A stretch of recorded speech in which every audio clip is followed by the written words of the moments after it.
पैसे तुम्ही तेव्हाच कमवू शकता जेव्हा तुम्हाला बुद्धी असते. मूर्ख माणूस पैसे कमी कमवतो. बरोबर. जेव्हा एखादा उद्योजक इन्व्हेस्टरकडे जातो तेव्हा त्याचा एक बघण्याचा दृष्टिकोन असतो आपल्या व्यवसायाकडे, पण इन्व्हेस्टरचा मे बी एक कम्प्लिटली वेगळा दृष्टिकोन असू शकतो. कुठच्याही बिझनेसमध्ये profit is in the buying, profit is not in the selling. असा कोणता ब्लाइंड स्पॉट असतो जो बहुतेक उद्योजकाकडनं मिस होतो? प्रत्येक प्रोडक्ट प्रत्येक ठिकाणी मिळतो, पण आपण एकाच दुकानामध्ये जातो ते घ्यायला का? आता मिनिमलिस्टिकला समजा 350 कोटीच्या टर्नओव्हरवर 3000 कोटी मिळाले म्हणजे 9 टाइम्स. आणि इन व्हॉट टाइम? 4 वर्षात. It has to be a smart strategy. Right. कारण अमेझॉन, फ्लिपकार्ट हे सगळे हनी ट्रॅप्स आहेत. हो. म्हणजे फसवणूक आहे ती. कारण तुमचा रेव्हेन्यू शेअर अमेझॉन 30 ते 70% घेऊन जातो. जर मला सोनं सोन्याच्या भावाने विकायचं असेल ना तर देर इज नो मार्केट. जर मला सोनं चांदीच्या भावाने विकायचं असेल ना तर देर इज फुल मार्केट. कुठच्याही बिझनेसमध्ये तुमचं प्राइस कमी असणं किंवा तुमचं प्राइस जास्ती असणं हे दोन्ही धोकेदायक आहे.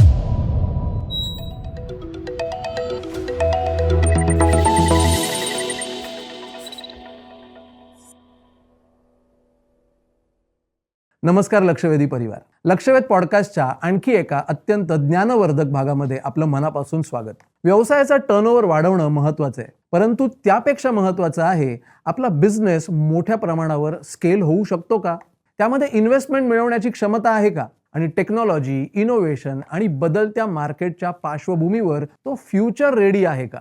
कारण प्रत्येक वाढणारा बिझनेस हा व्हॅल्युएबल बनतोच असं नाही. काही बिझनेसेस मोठे होतात पण फाउंडरवरच पूर्णपणे अवलंबून राहतात. काही बिझनेसेस चांगला रिव्हेन्यू निर्माण करतात पण त्यांच्याकडे मजबूत सिस्टम्स, टीम, गव्हर्नन्स आणि प्रिडिक्टेबल ग्रोथ नसते. आणि म्हणूनच आजचा पॉडकास्ट खूप महत्त्वाचा आहे. आजच्या पॉडकास्टचा विषय आहे बिझनेस असा कसा उभारायचा जो स्केल होईल, इन्व्हेस्टमेंट मिळेल आणि फ्युचर रेडी सुद्धा बनेल.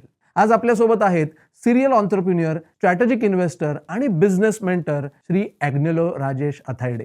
आजच्या संवादामधून आपण जाणून घेणार आहोत की इन्व्हेस्टर एखाद्या बिझनेसमध्ये नेमकं काय पाहतो, चांगला फाउंडर आणि इन्व्हेस्टेबल फाउंडर मध्ये नेमका काय फरक असतो, टर्नओव्हर आणि व्हॅल्युएशन यामध्ये मोठी तफावत निर्माण होते ती कशामुळे, फंडिंग कधी घ्यायची, कधी टाळायची, टेक्नॉलॉजी, AI आणि इनोव्हेशनमुळे बिझनेसची ग्रोथ आणि व्हॅल्युएशन कसं वाढू शकतं, आणि एका पारंपरिक MSMEला स्केलेबल, इन्व्हेस्टेबल आणि फ्युचर रेडी एंटरप्राइजमध्ये कसं रूपांतरित करता येईल. हा पॉडकास्ट केवळ प्रेरणादायी संवाद नसणार आहे, तर MSME owners, startup founders, professionals आणि अस्पायरिंग ऑन्टरप्रिन्युअर्ससाठी एक प्रॅक्टिकल बिझनेस मास्टर क्लास असणार आहे. चला तर मग आजच्या पॉडकास्टला सुरुवात करूया.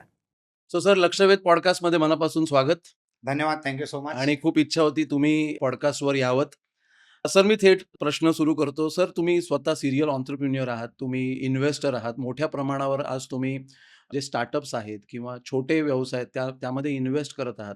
जेव्हा एखादा उद्योजक इन्व्हेस्टरकडे जातो तेव्हा त्याचा एक बघण्याचा दृष्टिकोन असतो आपल्या व्यवसायाकडे, पण इन्व्हेस्टरचा मे बी एक कम्प्लिटली वेगळा दृष्टिकोन असू शकतो. असा कोणता ब्लाइंड स्पॉट असतो जो बहुतेक उद्योजकाकडनं मिस होतो, पण इन्व्हेस्टरसाठी तो महत्त्वाचा असतो?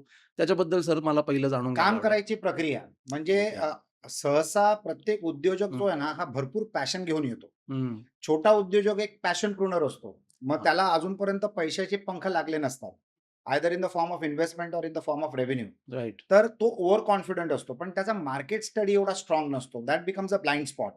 त्याचा कॉम्पिटिशनचा अभ्यास एवढा चांगला नसतो, कारण प्रत्येकाला आपल्याला असं वाटतं की आपलाच प्रोडक्ट सगळ्यात अतिउत्कृष्ट आहे, I am at the right price point बरोबर. वगैरे वगैरे.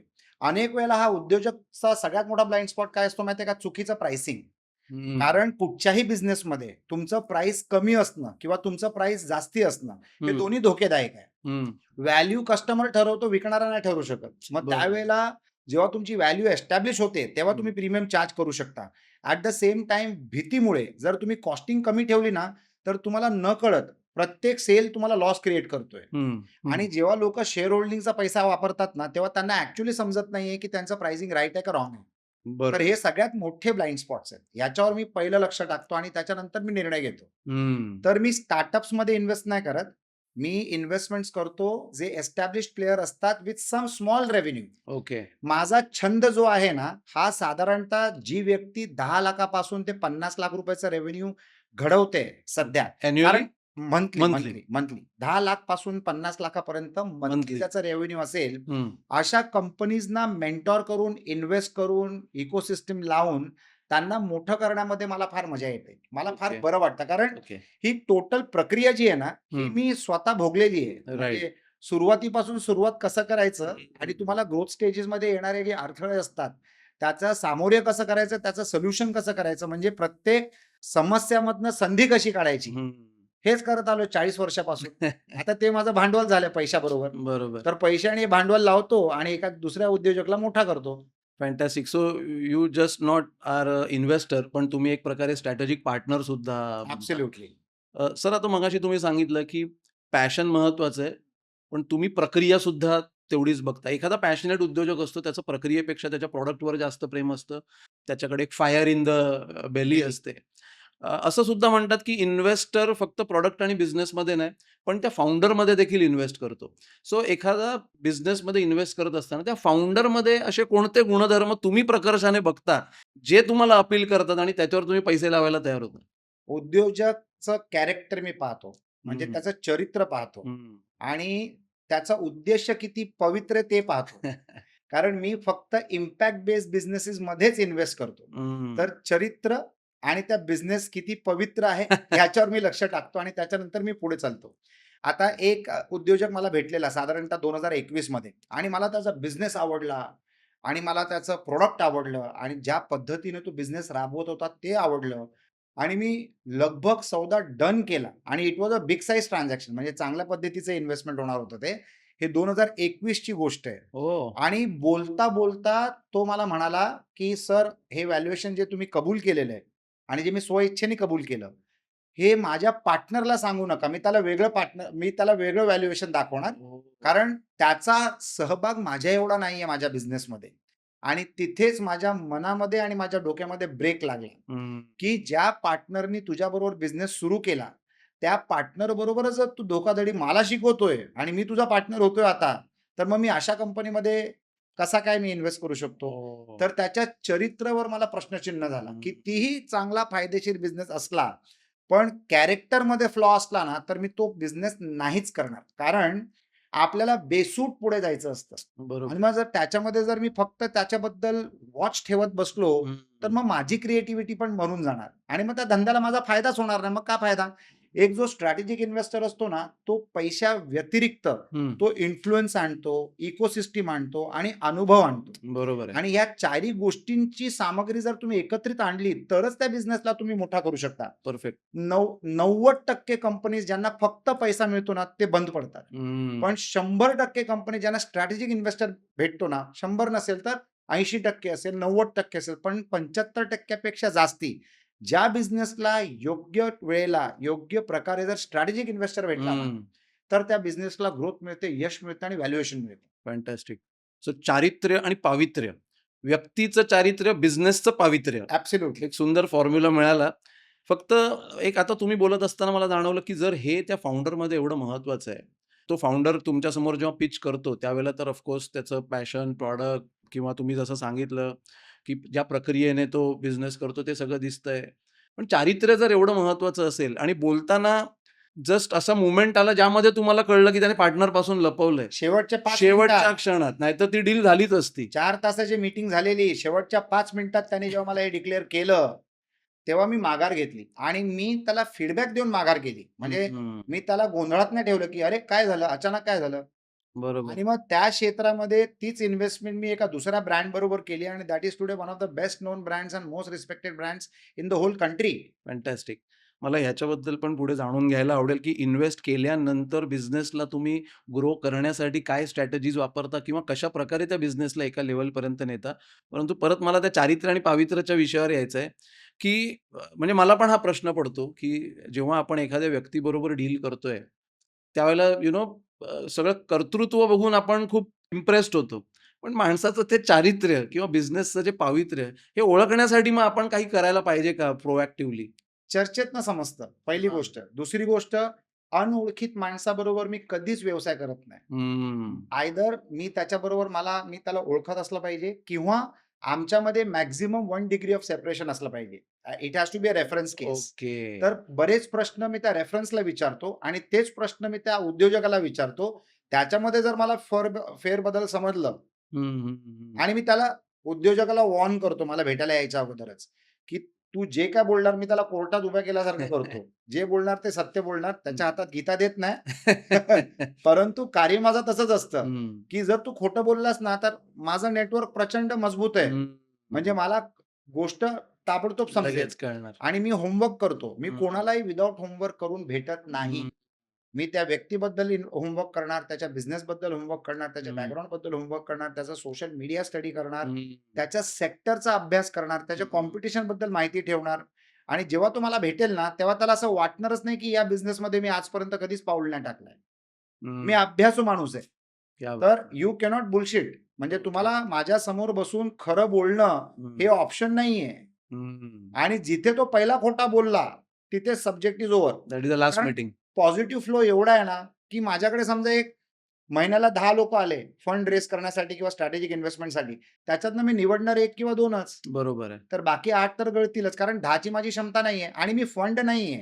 हं. मी लोकांकडनं पैसे गोळा करून कोणाच्या बिझनेसमध्ये लावत नाहीये. I am not a fund manager. 2% आणि 20% वाला गेम नाहीये माझा. हं. तर I invest out of my on funds. Okay. तर मला डोळ्यात तेल घालून बसावं लागतं. हं. म्हणजे चुकून पण मी चूक नाही करू शकत. जर मी बरोबर. चुकून जरी चूक केली, तर ते बरोबर. आपल्याला ट्रकच्या मागे दिसतं ना हायवेवर, नजर चुकी दुर्घटना घटी. तर आय बरोबर. कॅनॉट अफोर्ड अ दुर्घटना. ॲब्सोल्युटली. तर हे सगळं आणि मी त्याला ॲडव्हान्समध्ये इन्फॉर्मेशन देऊन ठेवतो. हं. दुसरा माझा फॉर्म्युला सिंपल आहे. जे ठरणार एका मीटिंगमध्ये ठरणार. मग ती एक मीटिंग 45 मिनिटं चालेल किंवा 4 तास चालेल. ओके. हुकलास तर there is no deal. Okay. सगळे विचार करून यायचं. There is no after thought. Okay. दुसरं, एकाबरोबर माझा व्यवहार डन झाला आणि जर हं. त्यांनी परत गेल्यानंतर आफ्टर थॉट जर पैदा केला, तर the hmm. Deal is off. Hmm. Profitability of that business doesn't excite me. Okay. What excites me is the impact hmm. आणि दॅट पर्सन. फॅन्टास्टिक. या दोघांमध्ये काही फेक निघाला ना, तर the deal is off. Great. Not to waste time. So when you are saying impact म्हणजे असं impact म्हणजे कोणत्या प्रकारचा इम्पॅक्ट कॅन तुझा तुम्ही थोडं इलॅबोरेट करून सांगाल? सामाजिक समाधान. ओके. सो या हे पर्पज बिझनेस ड्रिव्हन असला इट पाहिजे. Has to be it has to be only purpose driven. Great. मी 22 बिझनेसेसमध्ये इन्व्हॉल्व्ड आहे. Oh! Every business is purpose driven only. Fantastic. For example माझा पहिला वैयक्तिक बिझनेस जो मी स्वतः चालवायचो that was Saint Angelo's Computers Limited. बरोबर, बरोबर. म्हणजे फार अभिमान वाटतो मला, की मुंबई शहरामध्ये हं. कम्प्युटर एज्युकेशनला एका सर्वसाधारण सामान्य व्यक्तीपर्यंत न्यायचं काम मी केलंय. अदरवाईज 90s मध्ये computer education was a privilege. ती बरोबर. मी सामान्य माणसापर्यंत यू न्यायचं ते काम. Democratised it. I democratised it. आणि ही सगळी मुलं आज जगातल्या प्रत्येक 4.5 लाख विद्यार्थ्यांना आम्ही शिकवलंय. तर माझा फंडा क्लिअर आहे. हं. जर मी समाजात बदल घडवू शकतो ना त्या बिझनेसनी, त्याच बिझनेसमध्ये मी कार्यरत असणार. आजच्या तारखेला माझे प्रत्येक business are purpose oriented. Fantastic. Profit करणं मॅन्डेटरी आहे. बरोबर आहे. कारण माझं असं विचार आहे आणि माझं असं मत आहे, की चांगल्या हातांमध्ये चांगला पैसा समाजाला घडवतो. हं. खरंय. तर प्रॉफिट करणं अत्यंत गरजेचं आहे गरजेचं आहे. आणि कर्तव्य आहे. कारण जर मी प्रॉफिट केलं ना, तरच मी त्या बिझनेसला वाढवू शकतो. बिझनेस वाढला, की लोकांना सर्व्हिस आणि प्रॉडक्ट मिळतं. बिझनेस वाढला, की वेंडर्सना कस्टमर्स मिळतात. बिझनेस वाढला, की बिझनेसला चांगले कस्टमर्स मिळतात, ज्यांना समाधान मिळतं. बरोबर, बरोबर. तर हा एक सामाजिक दृष्टिकोन आहे आणि देशसेवा हं. आपल्या कार्यातनं समजलं पाहिजे. कारण आपण रोज जंग करत नाही ना. रोज आपण वॉरवर जात नाही. बरोबर. तर आपली वॉर कशाशी असावी? How can we improve the lifestyle of the people in the society?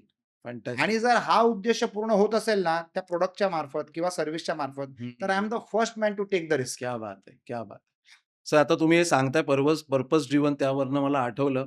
Sir आपलं वन ऑफ द व्हेंचर्स ज्याच्यामध्ये तुम्ही इन्व्हेस्टेड आहात सॉन्ते द स्पा कुझिन BKCला आहे. तिकडे मी 2-3 वेळेला आलेलो आहे.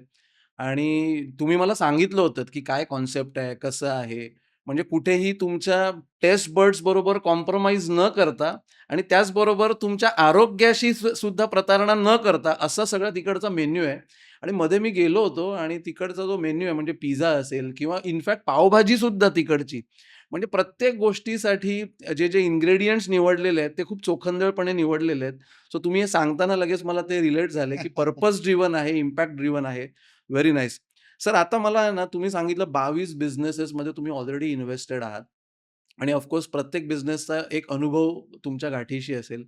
मला एखादा कुठलातरी त्यामधला बिझनेस जे तुम्हाला एक सक्सेस स्टोरी वाटते, त्याचं एक त्या इन्व्हेस्टमेंटच्या पिच पासून ते आतापर्यंतचा जर्नी तुम्हाला जो लोकांना आपल्या ऑडियन्सला सांगावासा वाटेल, असा एखादा मला एक सांगा? तर सांगते आहे येस ज्याच्याबद्दल सर. तुम्ही बोललात. Yes sir. रिसेंटली मी एक साधारणतः 7 वर्ष अगोदर 7 महिन्या अगोदर एका कंपनीमध्ये इन्व्हेस्ट केलं. त्याचं नाव आहे सुगंध लोक. सुगंध लोक. ओह! हे इन्सेन्स स्टिक्स बनवतात. म्हणजे ओके. धूप, अगरबत्ती 80 वर्ष पूर्ण कंपनी 80 वर्ष जुनी कंपनी आहे. ओह! सुगंध लोक नवीन ब्रँड आहे. 1.5 वर्ष जुना ब्रँड आहे. हं. परंतु ही कंपनी जे बनवते ना, त्यांचा मेन बिझनेसच अगरबत्तीचा आहे. 1200 लोकं काम करतात. 80,000 स्क्वेअर फीटची फॅक्टरी आहे. बंगलोरला आहे. 45 देशात एक्सपोर्ट करतात. 17 देशांमध्ये they are the number 1 players. 70% business त्यांचा एक्सपोर्ट आहे. ओह! या कंपनीने एक D2C ब्रँड सुरू केला आणि त्या ब्रँडचं नाव होतं सुगंध लोक. ओके. आता त्यांचं एक्सपोर्ट जे आहे ना, ते व्हाईट लेबल्ड आहे. तर त्याच्यामध्ये त्यांचा ब्रँड मोठा होत नाही, ओके. पण त्यांचा बिझनेस मोठा होतो. राइट. तर त्यांनी विचार केला, चौथ्या पिढीने विचार केला, की हां. आता आम्ही ब्रँड स्वतःच्या क्रिएट नावाने करू. काहीतरी करू. आणि ते ब्रँड ब्रँड करणं सगळ्यांना जमत नाही. बरोबर. कारण D2C हा एक चांगला क्षेत्र आहे, राइट. पण हा एक अतिशय महागडा सेक्टर आहे. हं. म्हणजे तुम्हाला रक्त जाळून खर्च करावा लागतो. हं. एवढा पैसा लागतो कस्टमर अक्वायर करायला. प्रॉडक्ट एक भाग आहे ज्याला मी बॅकएंड म्हणतो. पण market you can either create the product or you can create the market. Product creation तुम्ही कोणाकडनंही करून घेऊ शकता. बरोबर. पण मार्केट क्रिएशनची तपस्या जी आहे ना, ती हं. फार महाग आहे. In terms of time, money, efforts आणि इंटेलिजन्स. ॲब्सोल्युटली. तर या कंपनी बरोबर मी निगडीत झालो 7 महिन्यांपूर्वी. महिन्यांपूर्वी आणि मी 70% स्टेक घेतले. म्हणजे मी डेअरिंग करतो. डेअरिंग म्हणजे कशी, की आता हा माझाच बिझनेस आहे. हं. म्हणजे करेंगे या मरेंगे. सो D2C ही वेगळं एंटिटी निर्माण केली त्यांनी? D2C त्यांनी वेगळी वेगळी एंटिटी निर्माण त्यामध्ये केली. तुम्ही 70% त्याच्यामध्ये मी 70% इन्व्हेस्ट केले हं. आणि जेव्हा मी हा बिझनेस टेक ओव्हर केला, म्हणजे जुडलो, कारण 30% त्या मालकाचा शेअर आहे. त्यावेळेला साधारणतः आमचे 6,500 कस्टमर होते महिन्याचे. Repeat okay. महिन्याचे. ओके. Total repeat okay. नाही, टोटल 6,500 कस्टमर होते. मागच्या महिन्यामध्ये we crossed 95,000 customers oh wow!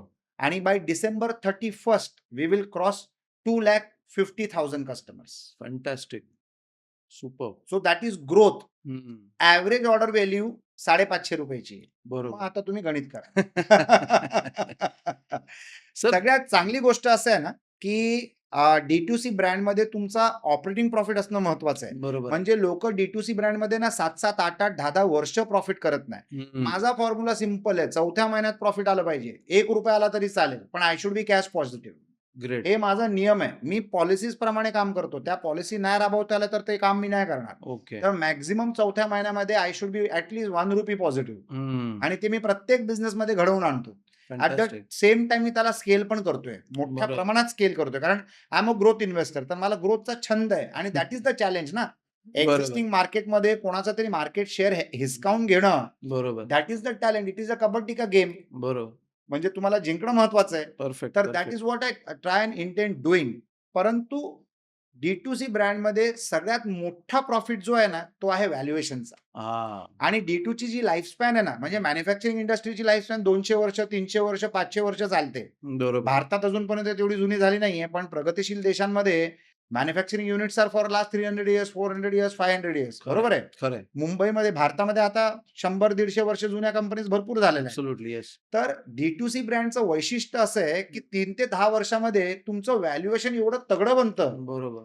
की तुम्हाला एका बिझनेसमॅनचा प्रॉव्हिडंट फंड काय आहे? तर व्हॅल्युएशन. हं. म्हणजे आता समजा आता सुगंध लोक विदिन द नेक्स्ट 3 इयर्स सुगंध लोक will be valued at 150 to 200 crores. Fantastic. 150 ते 200 कोटीचं त्याला व्हॅल्युएशन होतं. हं. मला 200 कोटीचं मॅन्युफॅक्चरिंग युनिटचं व्हॅल्युएशन बनवण्यासाठी 200 कोटी रुपये इन्व्हेस्ट करावे इन्व्हेस्ट लागतील. करायला. तर जाऊन त्याचं व्हॅल्युएशन तेवढं होऊ शकतं. पुढे जाऊन 200, बरोबर. 300, 400 कोटीचं होऊ शकतं. तर D2C या क्षेत्राची ही फार मोठी ताकद आहे. हं. तर बरोबर. एका काळाला माझा जे फोकस होता ना, that focus was only on service industry. पण ओके. आजच्या तारखेला माझं जे फोकस आहे ना, मागच्या 3-4 वर्षापासून, दॅट इज आणि for the rest of my life, it is going to be on the product industry. Fantastic. पूर्ण जग जे आहे ना, एक छोटं गाव झालेलं आहे. There is no geography. There is no बरोबर. जिओग्राफी. म्हणजे तुम्ही कुठेही प्रॉडक्ट बसवून बनवू विकू शकता, शकता. जंगलात बसून बनवू शकता आणि मॅनहॅटनला मध्ये तुमचा प्रोडक्ट पोहोचवू शकता.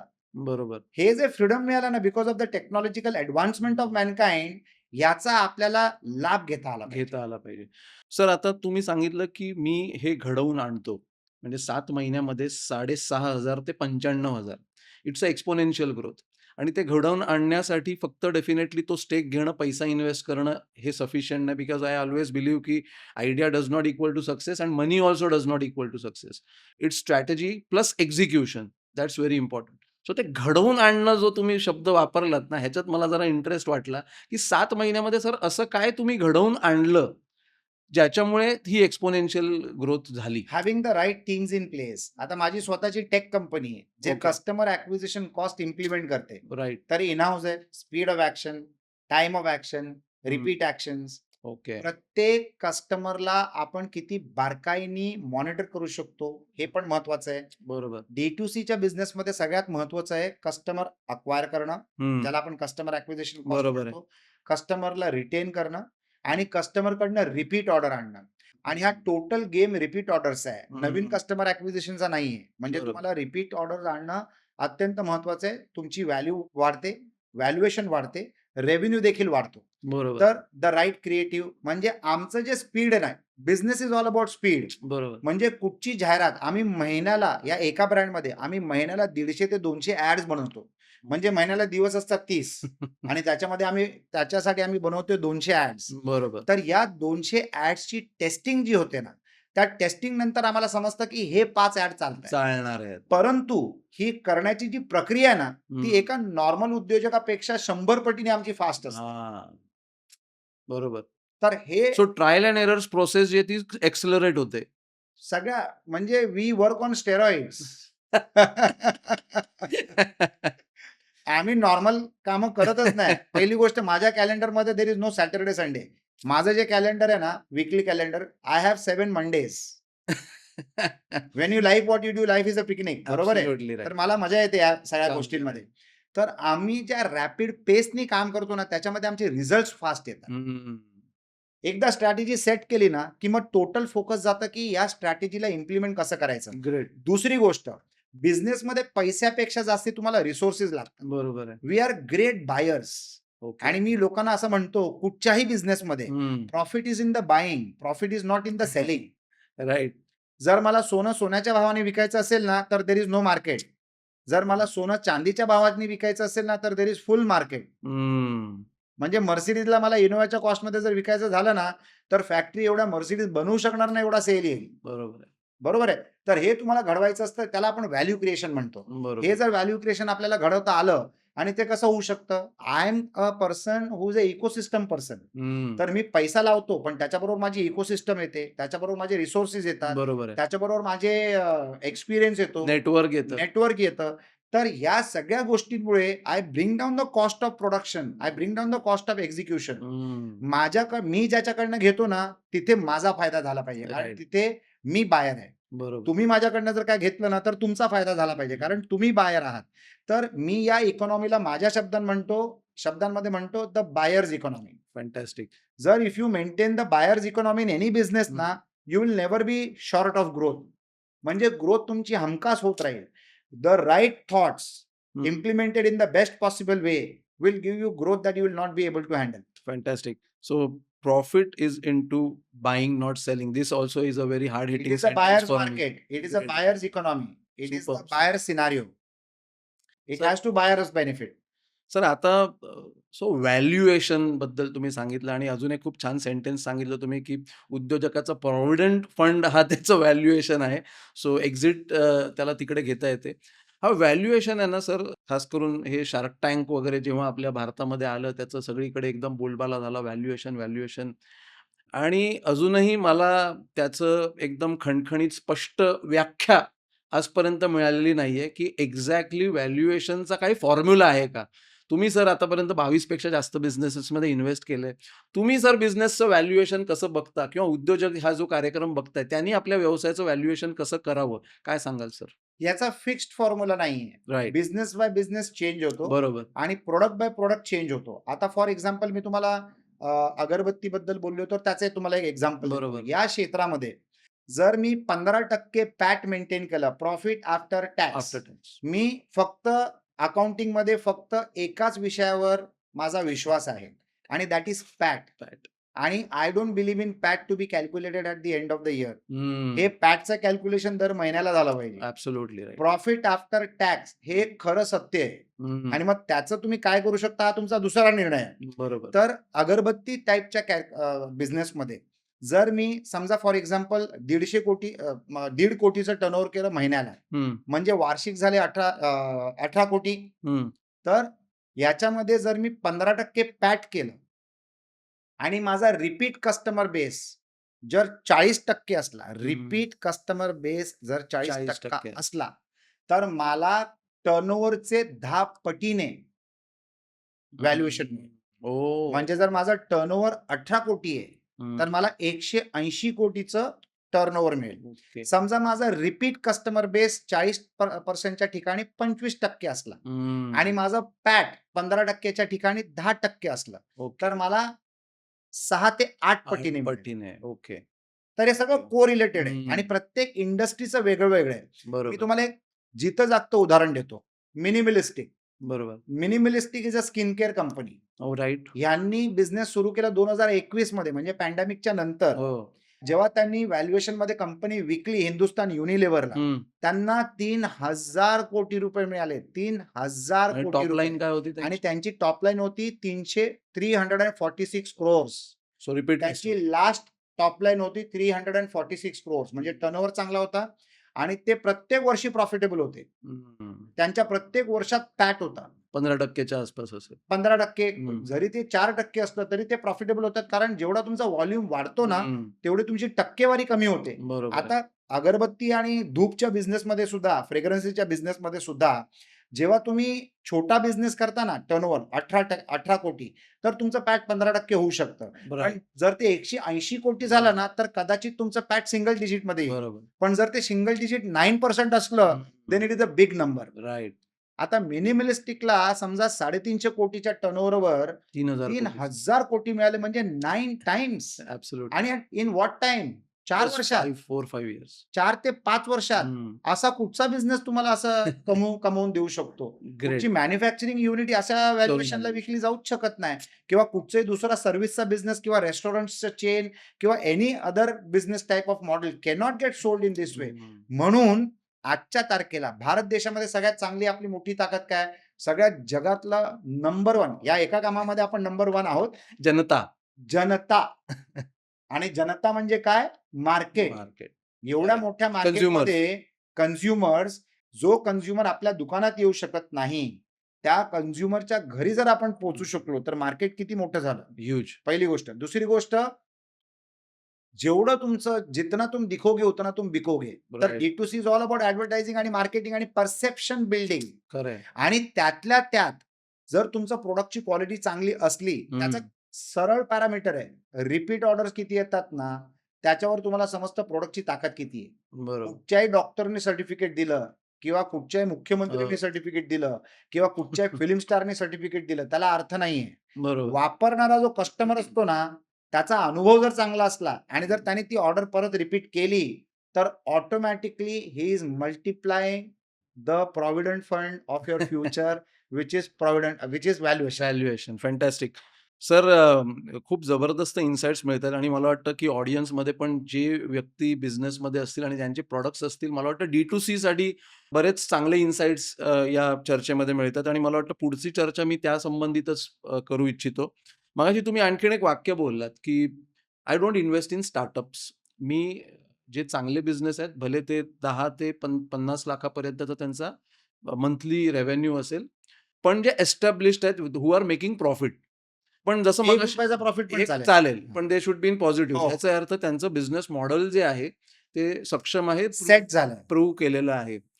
परंतु आपण अशी सुद्धा एक लाट बघतो, सो कॉल्ड स्टार्टअप्स, जिकडे त्यांनी प्रॉफिट एकही पैशाचा कमवलेला नसतो आणि रेव्हेन्यू ऑफकोर्स इन्फ्लेट करतात वेगवेगळ्या माध्यमातून आणि investors are also getting attracted there. पण तुम्ही बहुतेक एक लक्ष्मण रेषा ती आखलेली आहे, तर त्याच्या मागचं मला थॉट समजून घ्यायला आवडेल की as a investor, why you don't go into that psychology of many other investors, की जे त्या स्टार्टअप्सच्या मागे लागत नाहीत, पण अशा प्रकारच्या व्यवसायांच्या मागे लागतात. कारण त्यांच्याकडे दुसऱ्यांचा पैसा असतो, माझ्याकडे माझा पैसा आहे. जेव्हा तुम्ही फंड क्रिएट करतात ना, ज्याला बरोबर. आपण AIF म्हणतो, AIF. Alternate investment fund, regulated by SEBI, SEBI. आणि सेबी म्हणजे CBI. बरोबर. इट इज ॲज कडक आणि ॲज खरंय. Involved as a CBI. Hmm. बरोबर आहे. तर या फंड्सचे नियम असतात, की हा हम्म. फंड तुम्ही किती वेळ चालवू शकता, किती वेळात तुम्हाला तो डिप्लॉय केला पाहिजे, बरोबर. आणि किती वेळात तुम्ही त्या फंडच्या लोकांना एक्झिट दिली पाहिजे. Exit तर सगळ्या गोष्टी बंदिशमध्ये असतात. परफेक्ट. मग त्यांच्याकडे पैसा आल्यानंतर ना त्यांना ओढ असते, की कुठेतरी आपल्याला ते डिप्लॉय करावंच करावं. आणि मग त्यांची स्ट्रॅटेजी काय असते, जेवढा पैसा जाळायचा असायला, ज्याला आपण म्हणतो बर्निंग, जेवढा जाळायचा असेल तेवढा जाळा, पण टॉप लाईन वाढवा. म्हणजे यांचे समजा 200 कोटीचं टॉप लाईन असेल, तर मी 2 प्रश्न विचारतो कुठच्या उद्योजकाला, तुझी टॉप लाईन किती आहे आणि तुझी बॉटम लाईन किती आहे? कारण बऱ्याच लोकांची टॉप लाईन 200 कोटी असते आणि तरी त्यांना 50 कोटीचा लॉस असतो. म्हणजे त्यांची टॉप लाईन असली पाहिजे 250 कोटी, पण ते करतायत 200 कोटी आणि ते 50 कोटी जाळतायत. तर हे 50 कोटी कोणाचे आहेत? तर शेअर होल्डरचे आहेत. आणि दुसरं गणित जे फंड्स बिलीव्ह करतात, प्रायव्हेट इक्विटी किंवा फॅमिली ऑफिसेस, की आम्ही 10 कंपनीजमध्ये इन्व्हेस्ट करू, त्याच्यातनं 2 कंपनीजनी जरी आम्हाला कमवून दिलं ना, तरी ते 10 ना कव्हर करून आम्हाला प्रॉफिट देतील. पण हे रोज नाही घडत ना. बरोबर आहे. आणि विषयाची परीक्षा का घ्यायची? मी नाही घेऊ शकत. माझ्याकडे लिमिटेड पैसा आहे. कारण तो गावातला पैसा नाही, हा माझा पैसा आहे. तर मला डोळ्यात तेल घालून मी चूज करतो, की कुठच्या कंपनीला मला पाठिंबा द्यायचा. आणि मी फक्त पैसे देऊन झोपत नाही. फंड जे असतं ना, ते पैसे लावतात आणि झोपतात. मग ते दुसऱ्या कस्टमरला शोधतात, दुसऱ्या इन्व्हेस्टमेंट ऑपॉर्च्युनिटीला शोधतात. मी रोज खांद्याला खांदा लावून काम करतो प्रत्येक कंपनी बरोबर. अच्छा, त्याच्या क्रिएटिव्हिटीच्या मी आड येत नाही. मी त्यांना फक्त मार्गदर्शन करतो. समजा आपण एखाद्या जगातल्या टॉप डॉक्टरकडे गेलो आणि त्याने तुम्हाला जगातलं टॉप औषध दिलं, परंतु पेशंटने ते औषध घेतलं, डॉक्टरला भेटला, पण ते औषध घेतलंच नाही, तर त्या परिणाम झिरोच येणार आहे. तर मी फाउंडर्सना फ्रीडम देतो, क्रिएटिव्ह फ्रीडम देतो, पण माझ्या अनुभवातनं मी त्याला सल्ला देऊ शकतो. त्याच्यातलं किती वापरायचे ते त्याचा निर्णय. नाही वापरलं तर मी त्याला काहीच करू शकत नाहीये. परंतु मी द्यायचं कार्य करतो. आणि जर त्याने ते यूज केलं, अर्धे यूज केलं, अर्ध इन्स्ट्रक्शन मान्य केलं, तर अर्धा रिझल्ट येईल. पाव केलं तर पाव येईल, पूर्ण केलं तर पूर्ण येईल, नाही केलं तर नाही येणार किंवा कमी रिझल्ट येणार. तर मी त्याला टोटल क्रिएटिव्ह फ्रीडम देतो. मी त्याला टोटल डोमेन एक्सपर्टीजवर फ्रीडम देतो. पण मी त्याला एज्युकेट करत राहतो. मी त्याला माझ्या इकोसिस्टम मधले जे त्या क्षेत्रातले शाणे लोक आहेत, मी त्यांचा ऍक्सेस त्यांना घेऊन देतो.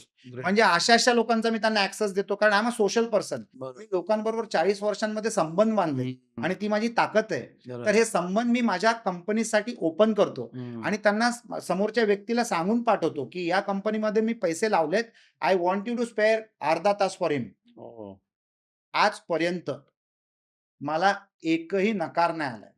क्या बात. कारण ह्यांना जेव्हा माझी गरज असते, मध्यरात्री मी उभा असतो. मला जेव्हा ह्यांची गरज असते, मध्यरात्री ते माझ्या बरोबर उभे असतात. एक्सलंट. मला आहे ना एक कॉन्सेप्ट समजतो, की कॉन्टॅक्ट असणं आणि संबंध असणं ह्या 2 वेगळ्या गोष्टी आहेत. खरं आहे सर. भरपूर लोकांचे कॉन्टॅक्ट असतात, पण ते फक्त ओळख राहून चालणार नाही ना. त्यांचा तुमच्या जीवनामध्ये सहभाग असणं पाहिजे खरं आहे. आणि माझा त्यांच्या जीवनामध्ये सहभाग असला पाहिजे. राईट. आणि हे अनुभव तुमचे नाती गाढ बनवतात. बरोबर. तर ज्या संबंध मी निवडून डेव्हलप केलेले आहेत, हे माझं इकोसिस्टम आहे, जे माझ्या लोकांसाठी कायमस्वरूपी ओपन असतं. ॲब्सोल्युटली. तर अशा लोकांना मी अशा लोकांबरोबर भेटवलंय, की ते तृप्त झालेत. ग्रेट. आणि सर म्हणजे I can also vouch for this. मी 2008 मध्ये जेव्हा सुरुवात केली, माझ्या घरातून सुरुवात केली स्टुडंट डेव्हलपमेंट कार्यक्रमाची. माझी पहिली स्टुडंट इन्स्टिट्यूशनल असाइनमेंट जी होती ती सेंट अँजेलोस कम्प्युटर एज्युकेशन बरोबर होती. आणि 2008ला जेव्हा माझा तुमच्याबरोबर संबंध आला, आज 18.5 वर्ष होऊन गेलेली आहेत. Today also I am connected आणि मी कधीही तुम्हाला फ्रीली मेसेज करू शकतो, कॉल करू शकतो, भेटू शकतो. So I consider myself privilege to have that connection with you. 2008 साली जेव्हा first time when I saw you first time, I saw that spark and the passion in you. आणि मला हे गॅरंटी होती, you are young even now, that time तो you are almost super young. आणि मी सोहम, सोहम ज्याने भुता आपली सर. भेट करून गेली, Yes, सोहम sir. भुटा. मी सोहमला सांगितलं, की this youngster will travel places. हो. हे मी प्रेडिक्शन तेव्हा केलेलं. Yes. अच्छा, by the way, I am a great predictionist, business predictionist. ज्योतिषी नाहीये मी, एखाद्या व्यक्तीला 5 मिनिटं चर्चा केल्यानंतर मी सांगू शकतो, की हा काय घडवणार आहे? हो. घडवणार आहे की बुडवणार आहे? दोन्ही सांगू शकतो. दोन्ही सांगू शकतो. म्हणजे त्या 22 व्यवसायांमध्ये जिकडे तुम्ही इन्व्हेस्ट केले त्यांनी आणि तुम्ही मिळून नक्कीच घडवलेलं आहे काहीतरी चांगलं. आय थिंक सर म्हणजे मला असं वाटतं, की हा पॉडकास्ट बघताना म्हणजे मला तर ऑफकोर्स समजून घ्यायचं होतं as a investor, as a serial entrepreneur आणि ॲज अ स्केलिंग स्ट्रॅटेजिस्ट. पण जे ऑडियन्स आहे त्याच्यामध्ये जर कोणता हुतकरू उद्योजक असेल, महाराष्ट्रातल्या कानाकोपऱ्यातून बघत असेल आणि त्याचा बहुतेक प्रॉडक्ट बिझनेस असेल आणि बहुतेक जर D2C मध्ये इंटरेस्ट असेल, तर त्याला सुद्धा तुम्हाला संपर्क करायला मला हरकत नाही असं वाटतं. तुमच्यासारखा जर एक स्ट्रॅटेजिक पार्टनर इन्व्हेस्टर त्यांच्यावर आला, चांगलं काहीतरी घडू शकतं. 100% मला प्रार्थनापेक्षा मजा येते कुठच्यातरी जीवनाला घडवण्यामध्ये. कारण मी पण घडलेलो आहे ना, मी 40तला मुलगा आहे. हं, मला पण समाजाने घडवलेलं आहे. तर आता this is my give back हं. आणि माझी प्रक्रिया आहे. म्हणजे एखादा ऑडियन्स जर हा कार्यक्रम बघत असेल आणि त्याच्याकडे खरोखर चांगला प्रॉडक्ट असेल, तर तुम्ही हमखास मला येऊन भेटू शकता. सोशल मीडियावर सगळीकडे मी अवेलेबल आहे. तुम्ही मला DM करू शकता. हं. पण मला भेटायच्या अगोदर तुम्हाला मी एक प्रोसेस नोट पाठवीन. ती अगोदर मला उत्तर देऊन पाठवायची. त्याच्यानंतर जेव्हा तुम्ही मला भेटायला येणार ना, हं, एका मीटिंगच्या तयारीने, तेव्हा त्या एका मीटिंगमध्ये ठरलं जाईल, हं, की होणार की नाही होणार, करणार की नाही करणार हं. आणि जर करणार, तर मग त्या क्षणाला कार्य सुरू होऊन जाईल. Fantastic. Great, great. Sir D2C बद्दल परत एकदा थोडं आपण चर्चेचा विषय घेऊया. तुम्ही मगाशी एक सांगितलं, की जो पॅशनप्रेन्युअर असतो, जो एंटरप्रेन्युअर असतो, त्याला त्याच्या प्रॉडक्टबद्दल खूप प्रेम असतं, त्याच्या कामाबद्दल खूप त्याला निष्ठा असते. पण मार्केटबद्दलचं ज्ञान त्याचं कमी असतं. तुम्ही आता जेव्हा D2C हे मार्केट बघताय, तुम्ही म्हणताय जग हे एक छोटं गाव झालेलं आहे. दॅट मीन्स आज तुमचा जो ग्राहक आहे तुमच्या दुकानात येऊ नाही शकत, पण तुम्ही त्याच्या मोबाईल फोनमध्ये डायरेक्ट घुसू शकता आणि तिकडनं तो तुमचा प्रॉडक्ट घेऊ शकतो. सो अशा कोणत्या इंडस्ट्रीज आहेत, असे कोणते प्रॉडक्ट सेगमेंट आहेत किंवा मार्केट आहेत, जे तुमच्या मते तुमच्या आतापर्यंतच्या अनुभवानुसार फ्लरिशिंग आहेत किंवा पुढे त्याचं जास्त मोठं मार्केट होऊ शकेल? Food items, okay. न्यूट्रास्युटिकल्स, हं, फ्रेग्रन्सेस म्हणजे हं, परफ्यूम्स वगैरे, फ्रेग्रन्सेस, हं. कंटेंट क्रिएशन ओके, या सगळ्या क्षेत्रांमध्ये जबरदस्त वाव आहे. ओके. जबरदस्त वाव आहे. हं, तर मी एका कंपनीमध्ये इन्व्हेस्ट केलंय ओके. आणि they are one of the largest content monetising company in the country on YouTube. Oh! Okay. तर कंटेंटच्या मार्फत तुम्ही कसे पैसे कमवू शकता ना, हं. याच्यावर ती कंपनी काम करते. वॉव! तर content creation is also becoming a very big business model right. आणि न्यूट्रास्युटिकल तर आहेच. हं, मेडिकल सेक्टर आहे. हं, त्याच्यानंतर तुमचं परफ्यूम्स, फ्रेग्रन्सेस आहे. हं, खाणेपदार्थ आहेत हं, आणि सध्या ना हेल्दी हा फार मोठा कॅचवर्ड झालाय. हं, म्हणजे एआय आणि प्रोटीन हं. Are the 2 highest googled words. Oh! Artificial intelligence आणि प्रोटीन. आता प्रोटीन बरोबर नवीन सुरू झालंय फायबर आणि आता प्रोटीन आणि फायबर बरोबर नवीन सुरू झालंय गुड फॅट्स. हं. तर ओह! सांते स्पा कुझिन नावाचे माझे जे रेस्टॉरंट्स आहेत, पुढच्या 7 दिवसामध्ये आम्ही एक कॉन्सेप्ट सुरू करतोय सांते ॲट होम. सांते ॲट होम म्हणजे तुम्ही हॅम्पर्स, ग्रेझिंग टेबल्स, हं, केक्स, हं, स्पेशल कुकीज हे सगळं तुम्ही आता घरी बसल्या सांतेचे प्रॉडक्ट्स ऑर्डर करू शकता. हं. म्हणजे restaurant is the service industry. तुम्हाला आम्ही डायनिंग एक्सपिरियन्स देतो. हो. पण आता आम्ही तुमच्या घरी पण पोहोचतो. हं. तुम्ही Zomato आणि Swiggyवर जे जेवणाचं ऑर्डर देता त्याला मी सांते ॲट होम नाही म्हणत. It is a part and parcel of any restaurant. बरोबर. परंतु आम्ही जे स्पेशल कॅटेगरीचे प्रॉडक्ट्स बनवतोय ना, विथ अँबियन्स. हॅम्बर म्हणजे food products with a great decor, with a good हो. Good ambience. तर हे तुमच्या घरी पोहोचतील. म्हणजे तुम्हाला पार्टी असेल, तर तुम्ही ग्रेझिंग टेबल करू शकता, मोठा हॅम्पर मागवू शकता. तर सांते ॲट होम हे माझं नवीन D2C प्रॉडक्ट आता मी लॉन्च करतोय. म्हणजे क्या बात है! Restaurant is a service industry. हं. तर त्या सर्व्हिस इंडस्ट्रीला मी प्रॉडक्ट इंडस्ट्रीमध्ये D2C कन्व्हर्ट मध्ये. करतोय. D2C मध्ये कन्व्हर्ट मस्त. करतोय. दुसरी गोष्ट आहे ना, मी असं करतो, की प्रत्येक बिझनेसमध्ये मी जाऊन त्याचे रूल चेंज करतो. I okay. Change the rule, I change the concept. For example आता माझे एवढे बिझनेसेस आहेत. या सगळ्या बिझनेसेसना जे मी कस्टमर्स गोळा करतोय, ज्याला आपण म्हणतो कस्टमर ॲक्विजिशन हं, कॉस्ट. हं. तर आता माझे सगळ्या बिझनेसेसचे कस्टमर्स जे आहेत ना, they are unique customers for all the other businesses. हां. मग आता त्याला शोध लावण्यासाठी मला पैसे लागत नाहीये ना, कारण तो बरोबर. ऑलरेडी माझ्याकडे एक्झिस्टिंग माझ्या कस्टमर माझ्या डेटा बँकमध्ये ऑलरेडी आहे आलेलं आहे. आणि मला त्याचा स्वभाव माहिती आहे, मला त्याचे पॅटर्न माहिती आहेत, मला त्याचे हॅबिट्स माहिती आहेत. डेमोग्राफिक्स. तर automatically we become visible to them on the social media. Hmm. Great, तर ग्रेट. ती इकोसिस्टम जी मी तयार करतो ना, दॅट इज फॅन्टास्टिक. 22 चे उद्या 220 कंपनी जरी झाले, तरी माझ्याकडे कस्टमर बेस एवढा मोठा आहे. बरोबर. की इट इज अनइमॅजिनेबल. आता फॉर एक्झाम्पल मी एका नवीन मित्राला भेटलो. नवीन मित्र आहे माझा तो फिल्म स्टार आहे, ॲक्टर आहे आणि तो आहे ना 18 वर्षापासून फिजिकल एक्झिबिशन्स कंडक्ट करतो. पॉश एक्झिबिशन्स म्हणजे ओके, 5 स्टार हॉटेल्समध्ये तो एक्झिबिशन्स करतोय 18 वर्षापासून. ओके. तर त्याच्याकडे मागच्या 18 वर्षांमध्ये त्यांनी 5,00,000 कस्टमर्सचा डेटा गोळा केलाय. हे 5,00,000 कस्टमर्स आहेत, वॉक-इन्स नाही. ओके. वॉक-इन्सचा डेटा त्याच्याकडे सेपरेट आहे. 30,00,000 लोकांचा आहे. हो. म्हणजे त्याच्याकडे टोटल डेटा 35,00,000 लोकांचा आहे. हं. ज्याच्यामध्ये 30,00,000 लोकं वॉक इन करून गेलेत आणि 5,00,000 लोकं ज्यांनी मिनिमम एक ट्रान्झॅक्शन केलंय त्या एक्झिबिशनमध्ये कुठच्यातरी स्टॉल बरोबर. ओके. बरोबर आहे? आजच्या तारखेला जेव्हा तो एक्झिबिशन लावतो ना, तेव्हा विदाऊट जाहिरात करता डे 1 पासून 2 दिवसाचं एक्झिबिशन असतं. दोन्ही दिवस त्याचे एक्झिबिशन फुल असतात. ओह! ग्रेट. तो स्टॉल्स तसे निवडतो, हं. Good quality and great entrepreneurs आणि मग त्याच्याकडे जे ऑडियन्स बसलेले आहेत त्यांना तो आमंत्रित करतो. हं. आणि 50,00,000 5,00,000 लोकांमधनं 1,000 लोकांना स्टॉलवर आणणं इज ईझी जॉब. ॲब्सोल्युटली. आणि त्या एक्झिबिशनची कॅपॅसिटी सुद्धा 1,000 लोकांचीच असते. हं. 2 दिवसाचा शो असतो. 400-500 लोकं येतात आणि प्रत्येक स्टॉल धारक स्टॉलचे पैसे रिकव्हर करतो, प्लस प्रॉफिट करतो, प्लस व्हिजिबिलिटी क्रिएट करतो. फॅन्टास्टिक. ग्रेट. तर तसं इकोसिस्टम मी माझ्या D2C कंपनीसाठी बनवतोय. ग्रेट. म्हणून मी अभिमानाने आणि कॉन्फिडन्सनी सांगू शकतो, हं. की मी जर एखाद्या कंपनीमध्ये इन्व्हेस्ट केले, तर 4थ्या किंवा 5व्या महिन्यामध्ये मी ब्रेक इव्हन करणार. गॅरंटेड.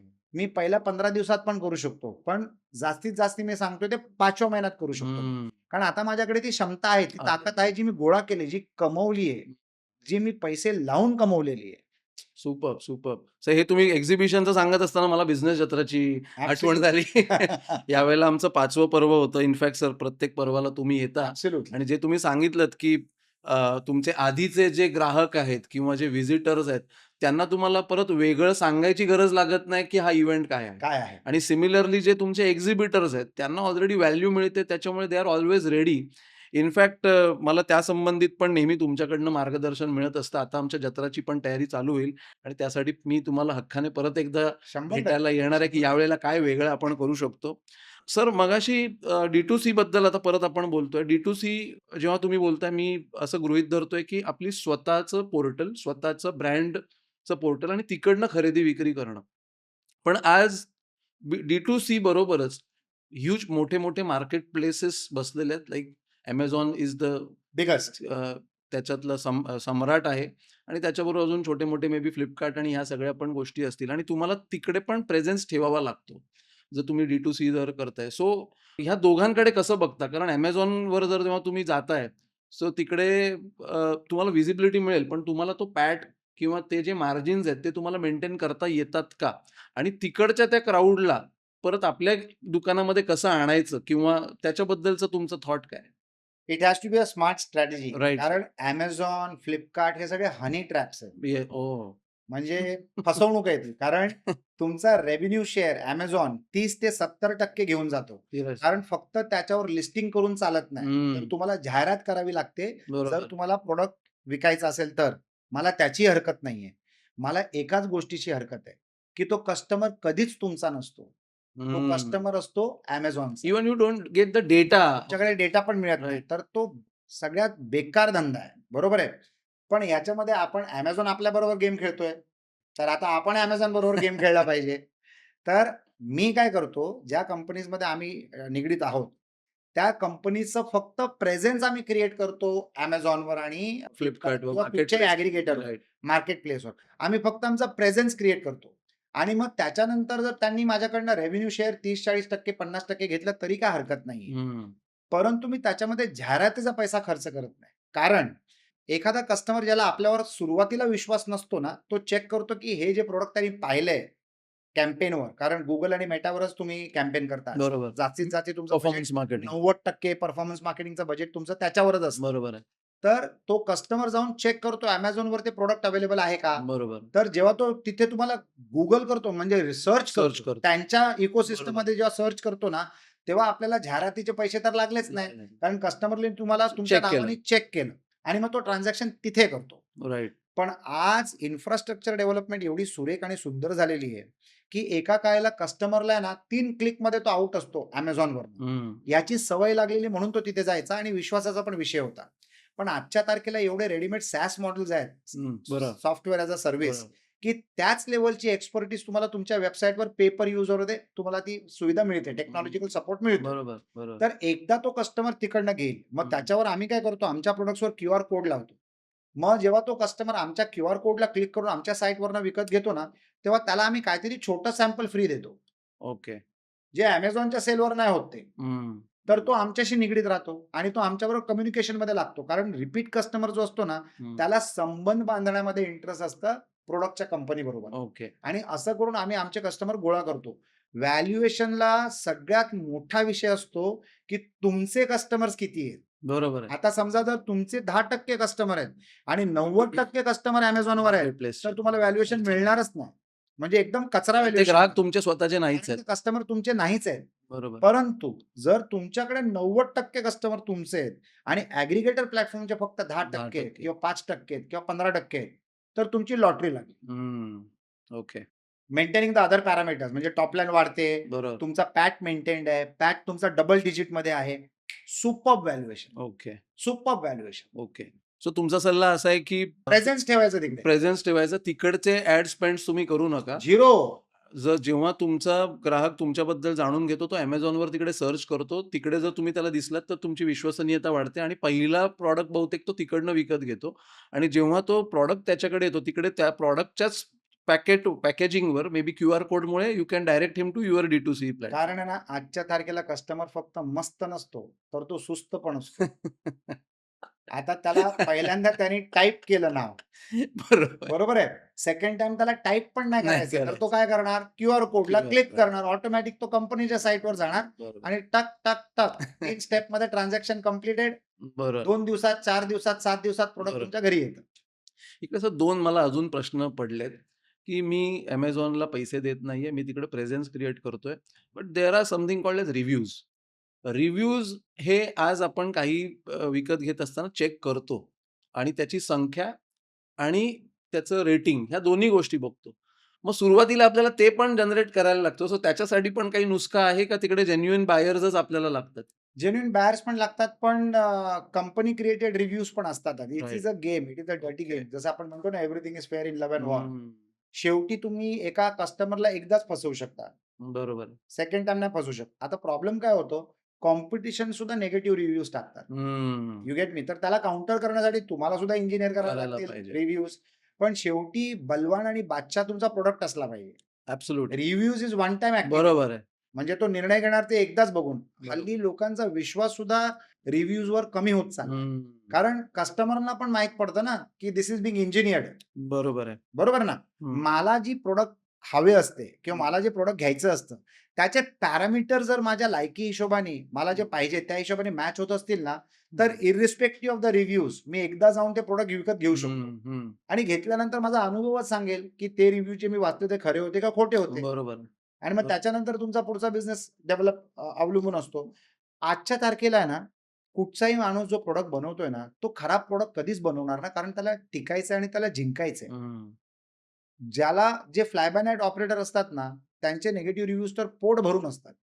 मग ते तुम्ही आयडेंटिफाय करू शकता. हं. पण जो सीरियस बिझनेस ऑपरेटर असतो ना, त्याचं कम्युनिकेशनच एवढं कॉन्फिडन्सचं असतं, की कस्टमर ते विकत घेणार इर्रिस्पेक्टिव्ह ऑफ द रिव्ह्यूज. बरोबर, बरोबर. पण ती एक कसोटीची परीक्षा आहे, ती आपल्याला पाडावीच हं. लागते. त्याला काय so marketplace is basically a platform for customer acquisition for the first time असं म्हणू शकतो and to create visibility and credibility. Absolutely.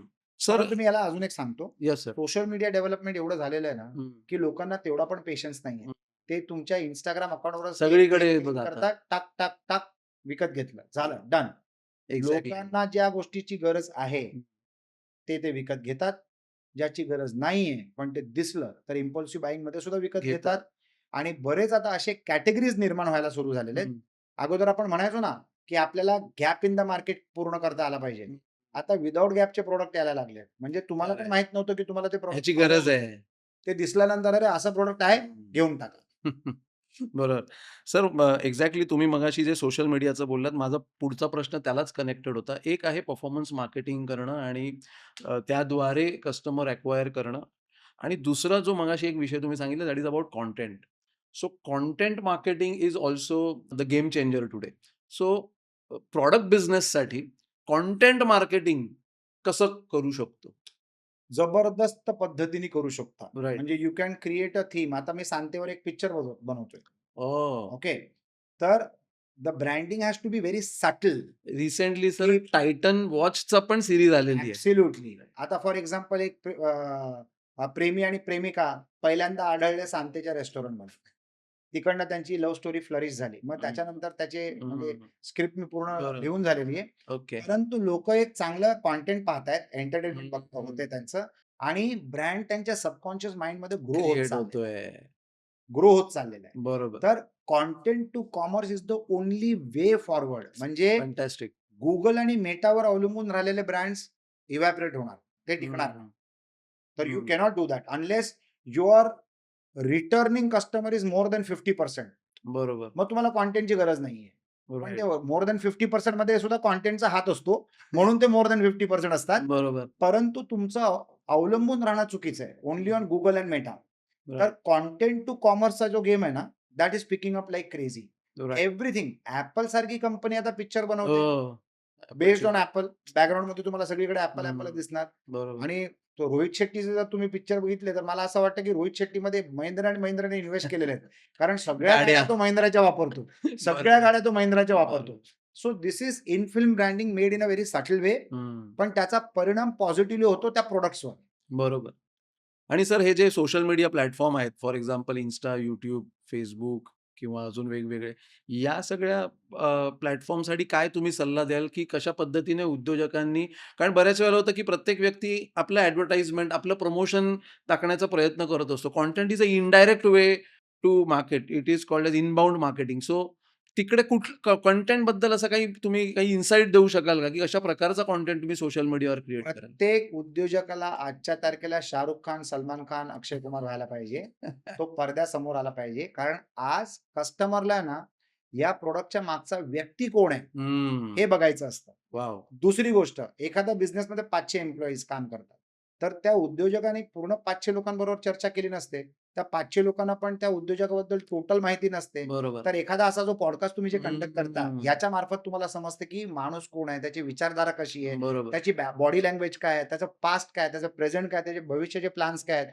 तर every brand owner, every founder हा पडद्यावर आलाच पाहिजे. पर्दे के पीछे का काम का दिन खतम हो गए. Great, great. सो असं म्हणतात, की माणूस आधी माणसाला विकत घेतो, मग त्याच्या कंपनीला विकत घेतो आणि त्याच्यानंतर प्रॉडक्ट आणि सर्व्हिस विकत घेतो. अगोदर माणूस त्या माणसाच्या विचारांना विकत घेतो.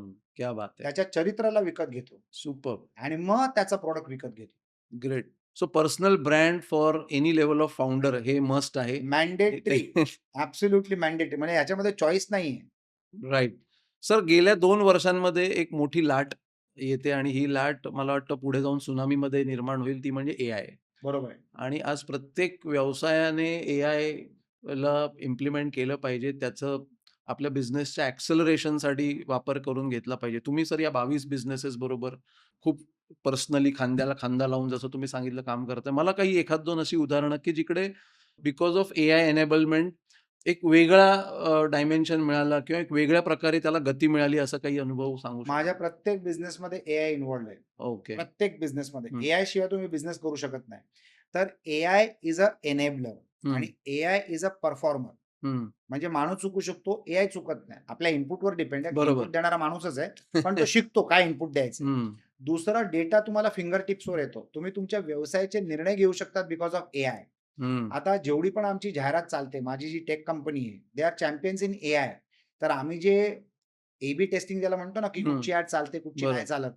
ज्या फ्रिक्वेन्सीवर आम्ही ॲक्शन्स घेतोय, ते शक्य असतं only because of AI. Absolutely. ज्या स्पीडनी आम्ही काम करतो त्याच्यासाठी मला 20-200 लोकांची टीम लागत असेल. पण माझी टीम फक्त 15 लोकांची आहे. तर हे कशामुळे शक्य आहे? Because of artificial intelligence. Superb. Me market study करू शकतो, कॉम्पिटिशन स्टडी करू शकतो, प्रिडिक्शन करू शकतो. या टाइपचं बिझनेस एका परदेशी देशामध्ये कसा वागतोय, याचा डेटा आणू शकतो. त्याच्या स्ट्रॅटेजीज मी माझ्या इकडच्या डिसिजन्समध्ये इम्प्लिमेंट करू शकतो. तर हा जो शोध लावायचा प्रकार आहे ना, हा सुपर्ब आहे. दुसरी गोष्ट, माझ्या हातात माझी ताकद आहे. माझा मोबाईल माझ्या हातात रॉकेट आहे. म्हणजे रॉकेटची ताकद ठेवतो. मग या मोबाईलच्या आधारे मी एवढी जानकारी घेऊन येतो बरोबर. माझ्या बिझनेस मीटिंग्समध्ये, की सगळे एम्पॉवर होतात, की ठीक आहे आपण आता या दिशेला काम करूया. येणारे अडथळे काय असू शकतात याचा पण ऍडव्हान्स मध्ये अभ्यास असतो. बरोबर. म्हणजे मला गरज नाही की प्रवास झाल्यानंतर मला समजेल की कुठे स्पीड ब्रेकर आहे. मला एआयच्या मार्फत आत्ताच समजतं की किती स्पीड ब्रेकर आहेत, किती सिग्नल आहेत, किती यू टर्न आहेत, किती राईट टर्न आहेत, किती खाई आहेत. सगळा डेटा मला ऍडव्हान्स मध्येच माहिती पडतो. सुपर. तर माझी प्लॅनिंग त्या पद्धतीने हम्म. इम्प्रूव्ह होते. म्हणजे टुडे नथिंग इज अननोन. बरोबर. तुमची इच्छा असली पाहिजे की शोध लावणं. जर मी शोध लावला ना, तर मी प्रत्येक बिझनेसमध्ये एवढा यशस्वी होऊ शकतो, जे मला करावंच लागतं. कारण माझ्याकडे लिमिटेड स्कोप असल्यामुळे मी ते करतोच. बरोबर. You cannot leave anything at chance. Hmm. तुम्ही चुकून सुद्धा चान्स नाही घेऊ शकत. आणि ह्या सगळ्या गोष्टी शक्य होऊ शकतात because of the technological developments. अच्छा, फॅन्टास्टिक. दुसरी गोष्ट, गरजेचं नाही की मला एआय विकत घ्यायचंय, भाड्याने मिळतं. गरजेचं नाही की माझ्या एम्प्लॉयला एआय आलं पाहिजे. ऑर्गनायझेशन्स आहेत, तुम्ही त्यांना पेपर यूज हायर करू शकता. बरोबर. तर तुमची करायची इच्छा आणि ओव्हरऑल प्लॅन असणं गरजेचं आहे. बाकी एव्हरीथिंग इज पॉसिबल. बरोबर. सर, आपला एखादा उद्योजक इकडे हा कार्यक्रम बघतोय आणि स्केलेबिलिटीचा चॅलेंज त्याला येतोय. सो कोणते असे हर्डल्स असू शकतात स्केलेबिलिटीला अनुसरून, की हे जर प्रॉब्लेम असतील तर तुमचा बिझनेस स्केल होऊच नाही शकत. पहिलं तुम्ही ह्याच्यावर काम करा. सो स्केलेबिलिटी बद्दल मला जरा तुमच्याकडनं मार्गदर्शन पाहिजे होतं. असं मी गृहीत धरतो की प्रॉडक्ट भक्कम आहे आणि जबरदस्त आहे, सॉलिड आहे. That is taken for granted. That is taken for granted. बरोबर. हे ग्रांटेड घेतल्यानंतर मी तुम्हाला पुढचा प्लॅन सांगतो. बरोबर. Unfortunately scalability is all dependent on the muscle of advertising, marketing आणि कस्टमर ॲक्विजिशन कॉस्ट. हे एक कडू सत्य आहे. म्हणजे तुम्ही जेवढं खर्च करणार, जितना दिखोगे उतना बिकोगे, और जितना अच्छा दिखोगे उतना अच्छा बिकोगे. याला शॉर्टकट नाहीये, पहिली गोष्ट. बरोबर आहे. दुसरी गोष्ट म्हणजे तुम्हाला एक मी उदाहरण देतो. शाहरुख खान, सलमान खान, अजय देवगण, अक्षय कुमार, आमिर खान या सगळ्या लोकांनी बनवून एक पिक्चर बनवला ना, सगळ्या लोकांनी मिळून एक पिक्चर बनवला ना, तो पिक्चर सुद्धा लोकं बघणार नाही जर त्याला तुम्ही प्रमोट नाही केलं तर. बरोबर आहे. समजलात का? म्हणजे सांगायचं तात्पर्य असं आहे, तुमचा प्रॉडक्ट कितीही शाहरुख खान असला ना, तरी कोणच विकत घेणार नाही, कारण कोणाला तो दिसलाच नाही, कोणाला तो बरोबर. माहीतच नाही. Visibility is the biggest cost today. हं. जाहिरात, politicians, they are product themselves. बरोबर आहे. ते जेवढे दिसले जातात, तेवढे त्यांना वोट मिळतात ना. ते जेवढे ॲक्सेसिबल असतात, तेवढे त्यांना वोट मिळतात. बरोबर. म्हणजे प्रत्येक क्षेत्रामध्ये व्हिजिबिलिटी हॅज बिकम इम्पॉर्टंट. आणि ही व्हिजिबिलिटी जी आहे ना, हे फ्री नसते. याला एक कॉस्ट असते. त्या कॉस्टला आपला धंदा कसा झेलू शकतो, याचं आर्थिक दृष्टिकोन ठेवून गणित मांडलं पाहिजे. फॅन्टॅस्टिक. ग्रेट. सो सर, म्हणजे ह्या चर्चेतून मला एवढे इन्साइट्स मिळतायत आणि प्रत्येक उत्तरातून काहीतरी नवीन इन्साइट पण मिळतोय आणि नवीन काहीतरी क्युरिओसिटीने प्रश्न पण येतोय. सो लाँग टर्म बिझनेसमध्ये कस्टमर रिटेन्शन गरजेचं आहे. कस्टमर रिटेन्शनसाठी रिपीट ऑर्डर्स गरजेचे आहेत. कस्टमर ॲक्विजिशनसाठी ऑफकोर्स तुम्ही सांगितलं तसं दिखता है वो बिकता है, मार्केटिंग गरजेचं आहे, कंटेंट गरजेचं आहे आणि एकदा तो तुमच्या बास्केटमध्ये आला, परत त्याला तुम्हाला एंगेज ठेवायचं आहे. सो आता माझा पुढचा प्रश्न आहे, की त्याला रिटेन करण्यासाठी, त्याला एंगेज करण्यासाठी आणि रिपीट पर्चेस करण्यासाठी काय अशी स्ट्रॅटेजी, यंत्रणा तुम्ही जनरली करता? एकच शब्द, प्रोएक्टिव्हिटी. ब्रँड जेवढा प्रोएक्टिव्ह असतो ना, तेवढा तो कस्टमर तुमच्यावर डिपेंडेबल होऊन जातो. ओके. लोकांना प्रोएक्टिव्हिटी पाहिजे. It is as simple as that. प्रत्येक प्रॉडक्ट प्रत्येक ठिकाणी मिळतो. पण आपण एकाच दुकानामध्ये जातो ते घ्यायला का? कारण तिकडची सर्व्हिस एक्स्ट्राऑर्डिनरी आहे. बरोबर आहे. Whether it is restaurant, whether it is a store. तुम्हाला प्रोएक्टिव्हिटी आवडतं. म्हणजे आणि दुसरी गोष्ट genuineness. You have to be truthful to your customer. बरोबर. कारण प्रत्येक कस्टमर हुशार असतो. त्याच्याकडे जे पैसे असतात ना, ते त्याने कमवलेले असतात आणि पैसे तुम्ही तेव्हाच कमवू शकता जेव्हा तुम्हाला बुद्धी असते.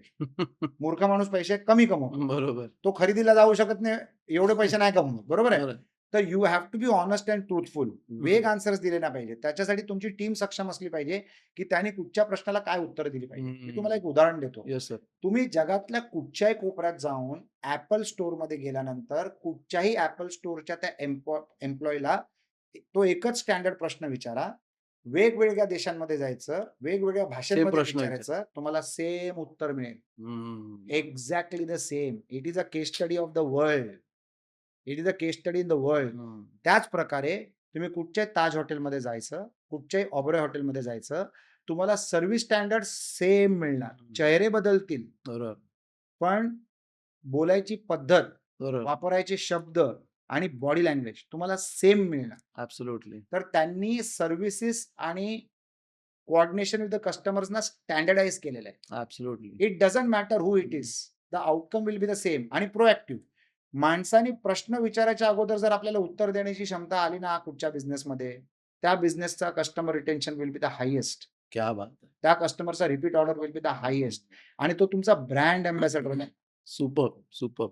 तर कालच इनफॅक्ट मी Starbucksमध्ये गेलो होतो आणि the kind of course they are serving coffee म्हणजे कॉफी देतायत ते, पण ज्या पद्धतीने वेलकम करतात, ज्या उत्साहाने ग्रीट करतात, येताना, जाताना सुद्धा तुम्ही बसल्यानंतर पण येऊन हे आय थिंक या छोट्या-छोट्या गोष्टी आहेत ज्या अनुभव निर्माण करतात आणि कारण ते कॉफी नाही विकत आहे. ते अनुभव अनुभव विकतायत खरं आहे. आणि तो अनुभव आपल्या कुठेतरी सबकॉन्शियस माइंडमध्ये जसं तुम्ही म्हणालात तो स्टोअर होतो आणि मग तुम्हालाच कळत नाही नेक्स्ट टाईम तुम्ही आपोआपच तिकडे का गेलात.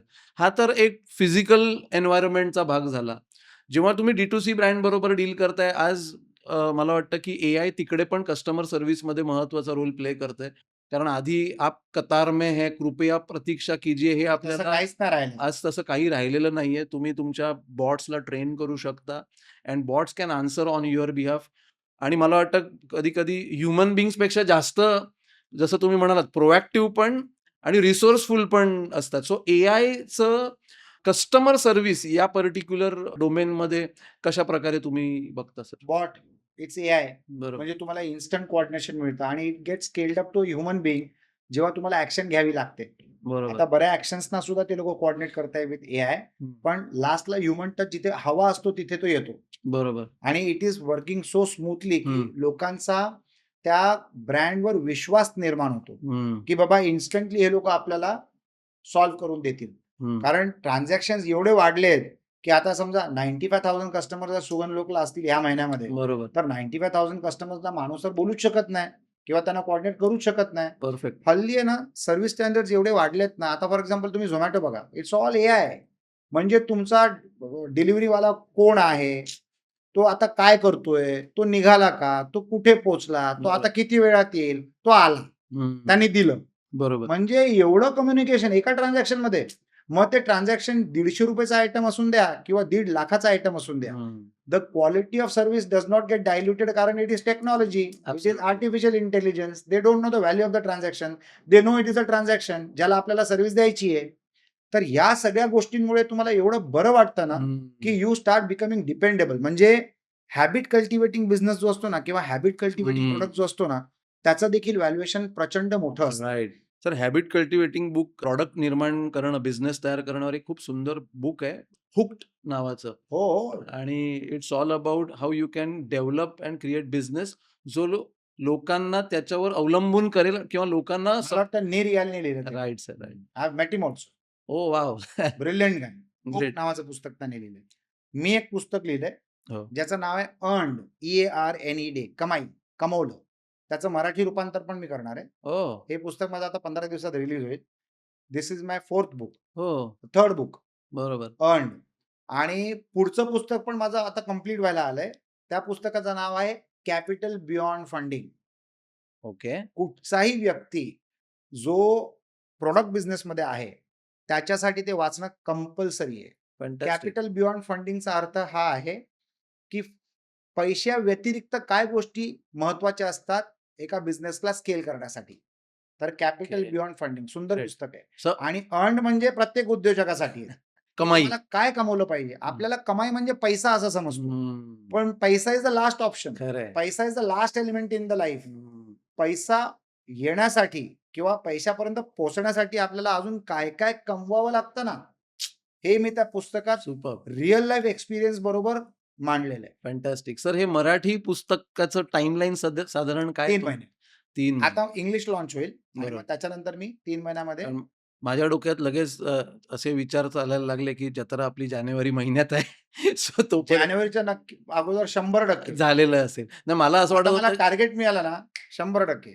तर जत्रेमध्येच तुमचं पुस्तक लॉन्च व्हावं असं मला जस्ट मनामध्ये वाटलं म्हणून मी Done. Timeline done. विचारली. सर प्रॉडक्ट बद्दल आपण बोलतोय. आपण टेक बिझनेसेस बद्दल बोलतोय. सर्व्हिस इंडस्ट्री चे काही लिमिटेशन्स आहेत. एखाद्याला सर्व्हिस इंडस्ट्रीमध्ये असलेल्या व्यक्तीला जर बिझनेस स्केल करायचा असेल, तर त्याला काय हर्डल्स आहेत किंवा ते हर्डल्स पार कसे करू शकतो? चांगली टीम हं. जी मिळणं फार कठीण झालेलं आहे. खरं. Unless they become partners. हं. ज्याला आपण पार्टनर्स इन प्रोग्रेस म्हणू शकतो तसं. आणि Great. कुठच्याही सर्व्हिस बिझनेसमध्ये जर त्या सर्व्हिसला तुम्ही टेक्नॉलॉजी बरोबर निगडीत केलं तर ओके. ते परत फर्दर मल्टिप्लाय होतं. बरोबर. पण सर्व्हिस बिझनेस हा सगळ्यांचं काम नाहीये. हं. कारण लोक एम्बिशियस झालेले आहेत. बरोबर आहे. कस्टमर ॲक्विजिशन कॉस्टपेक्षा एम्प्लॉयी ॲक्विजिशन कॉस्ट महाग झालेले आहेत आणि मग आपण कॉम्प्रोमाइज करतो. बरोबर. आणि in a handsomely populated country like India, जेव्हा आपण म्हणतो यार लोक मिळत नाहीत, म्हणजे विचार करा हा प्रॉब्लेम किती मोठा आहे. खरंय. कारण जो अवेलेबल आहे त्याच्याकडे ते स्किल नाही आहेत आणि ज्याच्याकडे स्किल आहेत ते अवेलेबल नाही आहेत. बरोबर. अच्छा, एखादा व्यक्ती एक्सिलेंट आणि अतिउत्कृष्ट झाला तर सर्व्हिसेस इंडस्ट्रीमध्ये there is no benchmark, there is no entry point barrier. बरोबर. तो स्वतःचा बिझनेस सुरू करून टाकतो आणि तुमच्याच कस्टमरला घेऊन सुरू करून टाकतो. Hmm. So this are all challenges of the service industry. बरोबर आहे. याला एक वेगळं गणित लागतं तुम्हाला ते मांडण्यासाठी. पहिली गोष्ट टेक्नॉलॉजी इंटिग्रेट होणं गरजेचं आहे. दुसरी गोष्ट एका माणसाच्या कॅपॅसिटीचं ते काम नाहीये, तर it is a game of team. Team. मग त्या टीमने आता फॉर एक्झाम्पल तुम्ही Ernst and young, KPMG, Consulting. Deloitte consulting firms आहेत, त्याच्यामध्ये ते पार्टनर बनतात म्हणून ते टिकतात. तर त्यांना ब्रँड नेम मिळतं आणि इन्फ्रास्ट्रक्चर मिळतं बरोबर. आणि जो बिझनेस ते घेऊन येतात त्याच्यामध्ये त्यांना लायन्स शेअर मिळतो म्हणून ते तिकडे टिकून काम करतात. तर they have done the model of partners in progress. Fantastic. Great. तर मग अशा पद्धतीने तुम्ही घडवू शकता. सर, आजच्या ह्या सगळ्या चर्चेमध्ये म्हणजे मला एक असे जबरदस्त रॅपिड आणि प्रोफाऊंड असे इन्साइट्स मिळतात. मला असं वाटतंय की मला तुम्हाला रेग्युलरली भेटून तुमच्याबरोबर अशा गप्पा गोष्टी केल्या पाहिजेत. सर, तुम्ही नेहमी 3 शब्द बोलता, लर्न, अर्न अँड रिटर्न. हा जो तुमचा मला वाटतं एक लाईफबद्दलची एक फिलॉसॉफी आहे, त्याच्याबद्दल मला जरा जाणून घ्यायला आवडेल. रोज इम्प्लिमेंट करतो. माझं सगळ्यात जास्ती लक्ष त्याच्यावर असतं. हं. कारण जेव्हा तुम्ही समाजातनं गुड विशेस कमवता ना, त्याच्यासारखं कॅपिटल दुसरं कुठचंच नाहीये. आणि जेव्हा तुम्हाला लोकांचा पाठिंबा मिळतो ना, तेव्हा तुम्ही जगातलं कुठची अडचण सॉल्व्ह करू शकता. There is no obstacle that can be not converted into an opportunity. Fantastic. तर कोणार्क कॅन्सर फाउंडेशन हे एक फाउंडेशन आहे ज्याला मी आज निगडीत आहे. I am proud to say that I am a very action oriented volunteer of that organization. Arup Patnaik साहेब जे मुंबईचे पोलीस कमिशनर होते, एकदम हो. धडाकेबाज व्यक्तिमत्व आहे. त्यांनी हे सुरू केलेलं. 1,26,000 लोकांना त्यांनी कॅन्सरच्या आजारामध्ये मदत केलेली आहे with the help of Bombay hospital. तर अच्छा. कोणार्क कॅन्सर हॉस्पिटलच्या मार्फत आम्ही बऱ्याच लोकांना मदत करतो कॅन्सरचं ट्रीटमेंट मिळवण्यासाठी. हं. आम्ही तो खर्च स्पॉन्सर करत नाही, परंतु आम्ही ती पूर्ण इकोसिस्टम त्या पेशंटला एका प्लॅटरवर आणून देतो. ओके. भारतातनं कुठच्याही भागातनं आलेला व्यक्ती मुंबईमध्ये जसा तो लँड होतो तेव्हापासून ते तो परत जाईपर्यंत सगळ्या सुखसोयी आम्ही त्यांना ऑर्गनाईज करून देतो. हो. राहणं, खाणं, पिणं, treatment, okay. Appointment with the Tata Memorial Hospital, या सगळ्या गोष्टी आमची टीम करून देते. म्हणजे तुम्हाला there is no trial and error, there is no research to be done. आम्ही तुम्हाला सगळी एवढी मदत करून देऊ शकतो ना हं. की इट इज अनइमॅजिनेबल. 2 गोष्टी आम्ही फ्री ऑफ कॉस्ट देतो. ज्या लेडीजना ब्रेस्ट कॅन्सर असतं हां. तर त्यांना आम्ही ट्रान्सप्लांट देतो ओके. फ्री ऑफ कॉस्ट, ते आमच्या ओके. संस्थेतर्फे. ओके. आणि ज्या लेडीजना हेअर लॉस होतोच केमोथेरपीमध्ये, बरं. तर त्यांना आम्ही आर्टिफिशियल विग्स देतो. हो. आणि या दोन्ही गोष्टी इम्पोर्टेड असतात. आम्ही फक्त पेशंट्सना नाही, तर भारतामध्ये कुठच्या हॉस्पिटल्सकडे हा स्टॉक नसला, हं. युनिक स्टॉक आहे, इम्पोर्टेड स्टॉक आहे, तर त्यांना देखील आम्ही हे टोटली फ्री ऑफ कॉस्ट देतो. तर फॅन्टॅस्टिक. कुठच्याही व्यक्तीला भारतातल्या कुठच्याही कोपऱ्यात एखादा व्यक्ती असेल ज्याला कॅन्सर झाला असेल, तर त्याचं टोटल हँड होल्डिंग, हं. कम्प्लीट हँड होल्डिंग, किती पण दिवस लागून द्या, किती पण वर्ष लागून द्या, कोणार्क कॅन्सर फाउंडेशन त्यांच्याबरोबर एक परिवारातल्या सदस्यासारखं ठामपणे उभा राहणार. क्या बात आहे. सुपर्ब. सर, मला मगाशी तुम्ही त्या पुस्तकाबद्दल पण सांगितलं, अर्न्ड बद्दल. आता थोडीशी त्याच्याबद्दल एक कुतूहल आहे. मी जाता-जाता लोकांच्या मनात पण ती उत्सुकता निर्माण करण्यासाठी आणि माझ्या मनातली क्युरिओसिटी शमवण्यासाठी तुम्ही सांगितलं, की पैसे सगळ्यात शेवटी. पण त्याच्या आधी बऱ्याचशा गोष्टी आपल्याला कमवायला लागतात आणि त्याच्यानंतर पैसे. सो त्याचं काय थोडक्यामध्ये एकदा सांगून आजचा आपण पॉडकास्ट जो आहे तो कन्क्लूड करूया. त्या नाती कमवा, पैसा ऑटोमॅटिक येईल. हं. Invest in relationships. Relationship is the only ship that can never sink if nurtured well. If nurtured well. हं. तर कमाईमध्ये आपण काय काय कमवू शकतो पैशाच्या व्यतिरिक्त, व्यतिरिक्त. हे मी त्या पुस्तकात मांडलंय आणि with real life experiences. Superb. आणि जर तुम्ही ते पुस्तक वाचलं ना, म्हणजे हे तुमच्या जीवनाची स्टोरी आहे, माझ्या जीवनाची स्टोरी आहे, आपल्या जीवनाची स्टोरी आहे, तर तुम्हाला बरंच असं वाटेल की हे तर मी करतोय, पण आता तुम्ही ते कॉन्शियसली करायला सुरू Consciously करणार. करा. आता तुम्ही त्याला विथ अ प्लॅन करायला सुरू करणार आणि त्याचं तुम्ही प्रमाण वाढवणार. ओके. आयत्या वेळेला पैसा पाहिजे ना तर नाही मिळत. पण हं. आयत्या वेळेला एक नात्याचा जर आपल्याला उपयोग करता येईल तर हम्म. ते होऊ शकतं. मध्यरात्री कॉल करून देखील ते होऊ शकतं. खरंय. माझं एकच निरोप आहे सर्वांना, की जीवनामध्ये ना इकोसिस्टम बांधा. नाती जमवा म्हणजे इकोसिस्टम बांधा. आणि ही इकोसिस्टम आपली एवढी मजबूत असली पाहिजे ना, की त्यांच्या जीवनामध्ये आपली प्रायोरिटी हायेस्ट असली पाहिजे. हम्म. पण ते कधी होऊ शकतं? जेव्हा आपल्या जीवनामध्ये त्यांची प्रायोरिटी सगळ्यात हायेस्ट असते तेव्हा. Absolutely right. आणि giving is the best way of living. म्हणजे आपल्याला देणं हे शिकता आलं पाहिजे. जर आपण देत गेलो ना, आपण ते मराठीमध्ये म्हणे ना, देणाऱ्याने देत जावे, घेणाऱ्याने घेतच घेणाऱ्याने जावे, घेत जावे, एक दिवशी घेणाऱ्याने घेणाऱ्याने घेता घेता देणाऱ्याचे हात हातच घ्यावे.